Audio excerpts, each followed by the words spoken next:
నీవొక మూర్ఖుడివి దుర్యోధన. నీ మిత్రుడు ఇంకొక మూర్ఖుడు. రేపు కర్ణుణ్ణి హతమారుస్తారు, మర్నాడు నిన్ను హతమారుస్తారు. నీకు వచ్చే మృత్యువు దుశ్శాసనుని మృత్యువు కంటే భయానకంగా. అందరికీ నమస్కారం. ఈ వీడియో క్లిప్ అనేది చాలా ఇంట్రెస్టింగ్ ఉండబోతుంది. అస్సలు మిస్ అవ్వకండి. ఫస్ట్ నుంచి లాస్ట్ వరకు ఎవ్రీ మినిట్ చూడండి. ఎందుకంటే ఎవ్రీ మినిట్ మనం ఏదో ఒకటి నేర్చుకోవడానికి లభిస్తూనే ఉంటుంది. అండ్ వీడియోలోకి వెళ్ళే ముందు ఒక లైక్ అయితే వేయండి గైస్, నాకు సపోర్ట్గా ఉంటుంది. సో ఇక లేట్ చేయకుండా వీడియో చూసేద్దాం రండి. మీ తమ్ముల హత్య పాపభారం మీదే యువరాజా. ఆ పాపభారాన్ని మీరు అనుభవించి తీరాలి. ఏం తక్కువైందని మీకు? పురాతన సమ్రాట్టులు నిర్మించిన సంపన్నమైన రాజ్యం ఉండేది. మహితాత్ములు భీష్ముని అండ ఉండేది. 99 మంది సోదరుల రక్షణ ఉండేది. పంచ పాండవుల ప్రేమ అభిమానం ఉండేవి. కానీ మీ అహంకారం, దురాశ వీటన్నింటినీ నాశనం చేశాయి. అందరినీ ధర్మ మార్గానికి దూరం చేశాయి.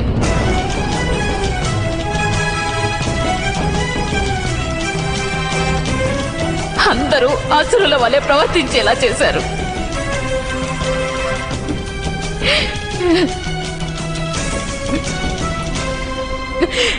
ఈ విధ్వంసాన్ని చూసి మా మనస్సులు చితుల మాదిరి దహిస్తున్నాయి. మీ ఆత్మ ఈ భారాన్ని ఏ విధంగా సహించగలుగుతోంది? ఒకవేళ నేను మిమ్మల్ని క్షమించగలిగితే అవశ్యం క్షమించేదానిని. కానీ ఒక స్త్రీ గౌరవానికి భంగం కలిగించిన వారిని క్షమించడం ఉచితం కాదు.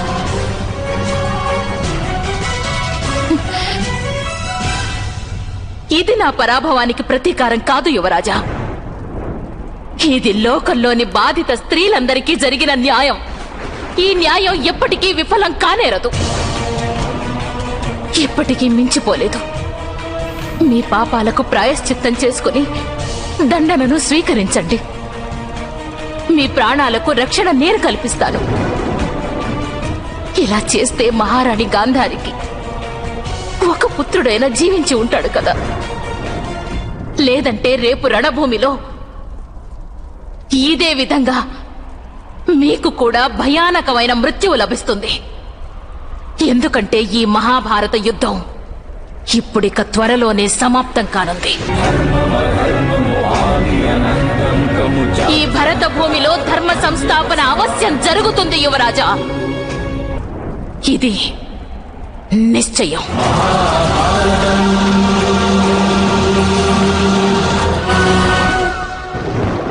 దుశ్శాసన,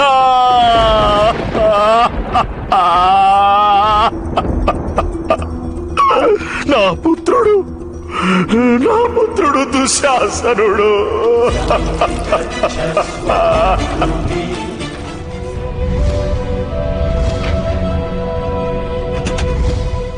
వద్దు మాత. ఏ రాజసభలో ఈ చూడామణిని నేను త్యజించానో ఆ రాజసభలోనే నేను దీనిని ధరిస్తాను. అంటే మీ పుత్రులు విజయులైన తరువాత. దుర్యోధనుడు మృతి చెందిన తరువాత. నాకు ముందే తెలుసు నీవు అవశ్యం వస్తావని గాంధారి. నా రాకలోని ఆంతర్యం మీకు తెలిసే ఉంటుంది మహాముని. నాకు తెలుసు. కానీ నీ జీవన పర్యంత తపాఫలాన్ని త్యజించి ఒక అపరాధిని దండన నుండి విముక్తం చేసేందుకు నీవు ప్రయత్నిస్తున్నావా పుత్రి? వాడు అపరాధి అయినా నాకు పుత్రుడు మహాముని. నీ తపఫలం నశించిపోతుంది. మరణానంతరం నరకవాసం లభిస్తుంది నీకు.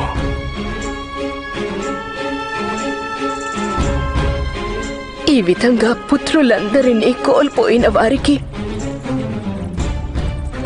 ఇంకా స్వర్గం ఎలా లభిస్తుంది? స్వర్గమైన వారికి నరక సదృశ్యంగానే ఉంటుంది. సరే, విను. నీవు జీవన పర్యంతం చేసిన తపస్సు నీ శరీరంలోనే శక్తిగా నెలకొని ఉంది. ఈ శక్తి నీ పుత్రుని శరీరాన్ని వజ్ర సమానం చేస్తుంది. సాక్షాత్తు ఆ యమధర్మరాజు వానిపై దాడి చేసిన వాని ఏ అవయవాన్ని ఖండించలేడు. వెళ్ళు గాంధారి, నీకు శుభం కలుగుతుంది. కానీ మహాముని, నేను ఏ విధంగా నా జీవిత పర్యంత తపస్సును నా పుత్రుని కవచంగా పరివర్తన చేయగలను? మీరే నాకు మార్గం చూపించండి. తపశ్శక్తి అనేది ఒకప్పుడు వాణిలో నెలకొని ఉంటుంది, ఒకప్పుడు ఆలోచనల్లోనూ, మరొకప్పుడు ఆశీర్వాద ముద్రలో ఉంటుంది. మనిషి తన తపశ్శక్తితో మనసులోని ఆశలను, కోరికలను, అలాగే లాలసను సంయమనంతో నిలుపుకుంటాడో అక్కడే వాని శక్తి కేంద్రీకృతమై ఉంటుంది. నీవు ఆర్జించిన తపశ్శక్తి ఎక్కడ కేంద్రీకృతమయ్యిందో దానిని గ్రహించవలసింది కేవలం నీవే గాంధారి. కేవలం నీ తపశ్శక్తే నీ పుత్రుణ్ణి సురక్షితంగా ఉంచగలదు.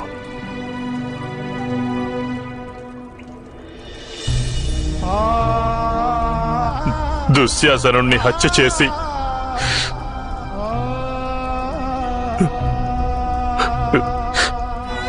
ఆ పాండవులు నా ప్రాణాలు తీసేశారు మామయ్య, నా ప్రాణాలు తీసేశారు. ధైర్యంగా ఉండు మేనల్లుడా, ధైర్యంగా ఉండు మామయ్య. ఇప్పుడు ధైర్యంగా ఎలా ఉండగలను మామయ్య?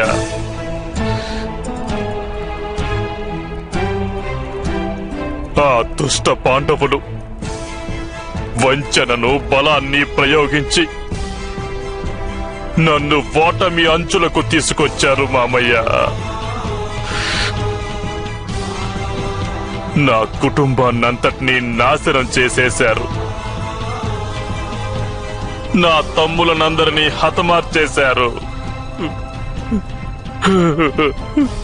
హతమార్చారు నా తమ్ములను ఆ దుష్ట పాండవులు. మిత్రమా, యుద్ధము, పవనము ఏ క్షణమైనా మారవచ్చు.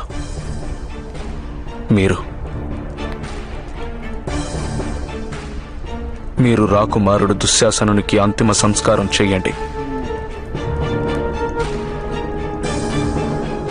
ఇంతగా భయభ్రాంతం కాకండి మిత్రమా. యోధునికి మృత్యువంటే భయం ఉండదు, పరాజయం అంటే భయం ఉంటుంది. ఈ రోజు నా మనస్సు భయంతో కంపిస్తోంది మిత్రమా, పరాజయ భయంతో కంపిస్తోంది.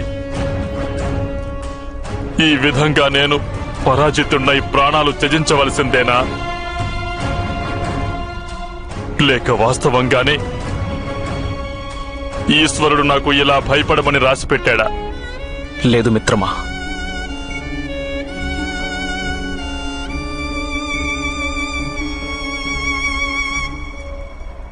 కనీసం ఒక్క పాండవుని మృతదేహాన్నైనా ప్రత్యక్షంగా చూశాకే మరణించాలి నేను.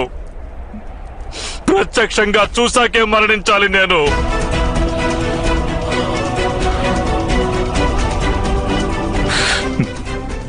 మిత్రమ కర్ణ, జీవన పర్యంతం నేను నీ మీద విశ్వాసముంచాను. నా విశ్వాసానికి న్యాయం చెయ్యి మిత్రమా. ఏ విధంగానైనా సరే ఒక్క పాండుపుత్రుని మృతదేహాన్ని నా ముందుకు తీసుకురా.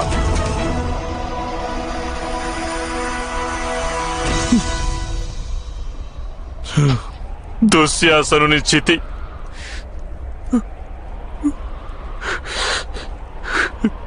ఒక్క పాండుపుత్రుని చితి సరసన జ్వలించకుంటే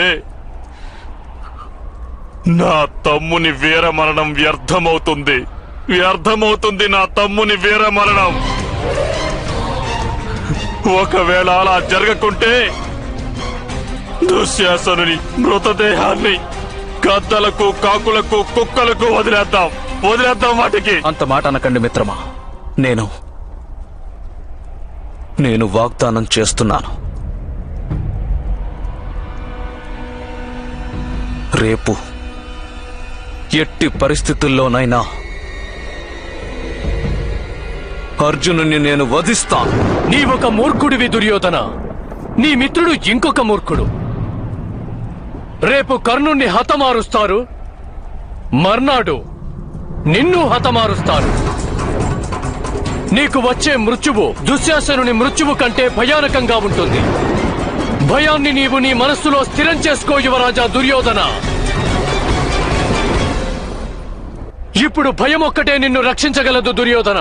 నీవు మృత్యువుకై పాండవులను ప్రాధేయపడవలసి వస్తుంది. మద్రరాజా, ఈ రోజు నీకు మృత్యువు నా చేతుల్లోనే ఉంది. నీవేమి చంపుతావు నన్ను? నీవింకేదైనా కొత్త పథకం వేస్తావు దుర్యోధన. ఈ యుద్ధంలో కూడా నీవు మోసంతోనే విజయం సాధించాలని ప్రయత్నించావు. నీ సామర్థ్యంతో గెలవాలని ప్రయత్నించుంటే ఈ రోజు ఇటువంటి భయానక దృశ్యాన్ని నీవు చూడవలసి వచ్చేది కాదు. అయినా నీకు సామర్థ్యం ఎక్కడుందని? సర్పం భూమిపై పాకుతూనే వేటాడి తింటుంది. మద్రరాజా! వేనలుడా, వద్దు. మద్రరాజు శస్త్రం మనకు అంకితమయ్యింది, కాని వాని మనసు మనకు అంకితం చెయ్యలేదు. కాని ఈరోజు వీరి మనసు వెల్లడించిన మాటలతో మనకొక ఉత్తమ మార్గాన్ని సూచించారు. సో చూసారు కదా గైస్, వీడియో మీకు ఎలా అనిపించిందో కింద కామెంట్ సెక్షన్ అయితే ఖచ్చితంగా తెలియచేయండి. అండ్ ఇప్పుడు నేను నెక్స్ట్ చెప్పబోయేది మీరు చూడాలని రూల్ అయితే లేదు. సో మీకు నచ్చకుంటే స్కిప్ చేసేయండి. అంతేగాని కింద కామెంట్ సెక్షన్లోకి వెళ్ళి డైలీ ఇదే సోదెందుకు చెప్తున్నావు, సో ఇలాంటి కామెంట్స్ అయితే పెట్టకండి గైస్. యూస్ఫుల్ కామెంట్స్ మాత్రమే పెట్టండి. అండ్ ఇప్పుడు నేను వీడియో గురించి చెప్పబోయేది ఏంటంటే, సో మీరు వీడియో నుంచి ఏం నేర్చుకున్నారో అది కింద కామెంట్ సెక్షన్లో ఖచ్చితంగా తెలియచేయండి. ఎందుకంటే మనం వీడియో నుంచి ఒక్కొక్క మినిట్ ఒక్కొక్కటి నేర్చుకుంటాం మనం. సో అందుకనే మీరేం నేర్చుకున్నారో అది కామెంట్ సెక్షన్లో తెలియజేస్తే దాన్ని ఎంతోమంది చదువుతారు, అందుకు వాళ్ళకు కూడా యూజ్ అవుతుంది. సో అందుకనే మీరు ఏం నేర్చుకున్నారో అది కామెంట్ చేయండి. అండ్ ఏమీ లేదు అంటే జై శ్రీ కృష్ణ, జై శ్రీ రాధాకృష్ణ, సో ఇదన్నా టైప్ చేయండి. అండ్ అలాగే మనం హరహర మహాదేవ, జై గణేష ఈ సీరియల్స్ కూడా అప్లోడ్ చేస్తున్నాం. కాకపోతే అది ఈ ఛానల్లో చేయడం కుదరదు, ఎందుకంటే ఇందులో ఆల్రెడీ మనం రాధాకృష్ణ పెడుతున్నాం అండ్ అలాగే ఇంకొక సీరియల్ పెడుతున్నాం. సో అందుకని వేరే ఛానల్ అయితే పెడుతున్నాను. దాని ఛానల్ కింద డిస్క్రిప్షన్లో అయితే ఆ ఛానల్ లింక్ అయితే ఉంటుంది గైస్. సో వెళ్ళి అందులో మీరు చూడొచ్చు. హరహర మహాదేవ అండ్ అలాగే జై గణేష సీరియల్స్ కూడా వస్తాయి అందులో. సో అది గైస్. అండ్ ఇంకొక పాయింట్ ఏంటంటే, చాలామంది కామెంట్స్ చేస్తున్నారు వాళ్ళని చూసి నేర్చుకోండి, వీళ్ళని చూసి నేర్చుకోండి అని. అసలు యూట్యూబ్లో ఎలాంటి కంటెంట్ అనేది పెట్టడం స్టార్ట్ చేసింది మనమే గైస్. సో మనల్ని చూసి చాలామంది ఇన్స్పైర్ అయి చేశారు. నేనైతే మనల్ని కాపీ కొట్టేశారని నేను అనట్లేదు, మనల్ని చూసి ఇన్స్పైర్ అయి పెట్టారు అని చెప్తాను. కాకపోతే సబ్స్క్రైబర్స్లో కొంతమంది ఏమంటున్నారంటే, వాళ్ళని చూసి నేర్చుకోండి, వాళ్ళు డైలీ 3 వీడియోస్ పెడుతున్నారు, 4 వీడియోస్ పెడుతున్నారు అని చెప్తున్నారు. సో నేనైతే మీకోసం అని డైలీ 3 వీడియోస్ అనేవి అప్లోడ్ చేస్తున్నాను. రాధాకృష్ణ అప్లోడ్ చేస్తున్నాను, మహాభారత్ అప్లోడ్ చేస్తున్నాను అండ్ అలాగే ఎక్కడ లభించని హరహర మహాదేవ అనేది కూడా అప్లోడ్ చేస్తున్నాను గైస్. సో వీళ్ళంతా లైక్ వేరే ఛానల్స్ వాళ్ళు మనల్ని చూసి అయితే ఇన్స్పైర్ అయి పెట్టారు. కాకపోతే సబ్స్క్రైబర్స్ కొంచెం రాంగ్గా అర్థం చేసుకుంటున్నారు. సో మీకు ఇంకా క్లియర్గా కావాలనుకుంటే మన డిస్క్రిప్షన్ అవునండి, మన అబౌట్ సెక్షన్ అవునండి, వెళ్ళి కంపేర్ చేయండి. మనదే డిట్టో కాపీ చేసి అక్కడ పేస్ట్ చేసేసారు. నేను చాలా ఛానల్స్ అయితే చూశాను. సో అది గైస్ చెప్పాలనుకుంటున్నాను. ఇదేంటంటే నేను మీకు ఏదో చెప్పాలని కాదు, చాలామంది కామెంట్స్ పెడుతున్నారు కాబట్టి నేను వాళ్ళకి ఆన్సర్ ఇస్తున్నాను. అండ్ ఇంకొక విషయం వచ్చేసి, వీడియో అనేది లాంగ్గా పెట్టండి అండ్ అలాగే ఫుల్ స్క్రీన్ పెట్టండి అంటున్నారు. సో అది పెట్టడం కుదరదు గైస్, ఎందుకంటే కాపీరైట్ క్లెయిమ్స్ అండ్ స్ట్రైక్స్ అనేవి వస్తాయి. సో అలా పెడితే మన ఛానలే రిస్క్లో ఉంటుంది. సో ఎందుకనే పెట్టడం కుదరదు, అర్థం చేసుకోండి. అండ్ అలాగే వీడియో లెంత్ అనేది పెంచుతాను గైస్. సో వీడియో లెంత్ కూడా పెంచుతున్నాను. మీరు మరీ బొత్తుగా 5 మినిట్స్ 6 మినిట్స్ పెడుతున్నారు, మీరు అంతసేపు మాట్లాడుతున్నారు అంటున్నారు. సో నేను మాట్లాడేది మాత్రం ఏమి చూడకండి, వీడియో చూసేయండి అండ్ మీకు నచ్చింది కామెంట్ చేసేయండి, వెళ్ళిపోండి. సో అంతే గైస్. అండ్ వీడియోని లైక్ చేయడం మాత్రం మర్చిపోకండి, ఎందుకంటే చాలా మందికి రీచ్ అవుతుంది. మన ఈ సీరియల్స్ ఉన్నాయని ఎంతో మందికి తెలీదు చాలా మందికి. సో వాళ్ళకి తెలుస్తుంది, వాళ్ళు కూడా చూడడం అనేది స్టార్ట్ చేస్తారు. సో ఇది నేను చెప్పాలనుకుంటున్నాను గైస్. అండ్ నెక్స్ట్ వీడియోలో కలుద్దాం. జై శ్రీకృష్ణ.